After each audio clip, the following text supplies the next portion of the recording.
राहुरी तालुक्यातील गुहा येथील कानिपनाथ देवस्थान इनाम जमीन वर्ग 3 वरील तथा सार्वजनिक जागेतील अनधिकृत बांधकाम जमीनदोस्त करून त्वरित अतिक्रमण काढावे अशी मागणी गुहा ग्रामस्थ व कानिपनाथ देवस्थान विश्वस्त यांनी तहसीलदार व पोलीस निरीक्षक यांच्याकडे निवेदनाद्वारे केले आहे।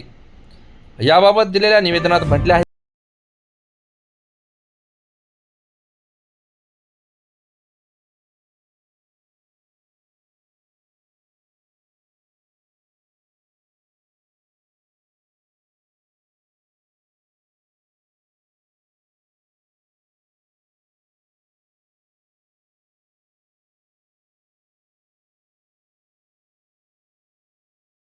देवस्थान इनाम जमिनीवरील अतिक्रमण पुढील 15 दिवसाच्या आत सक्तीची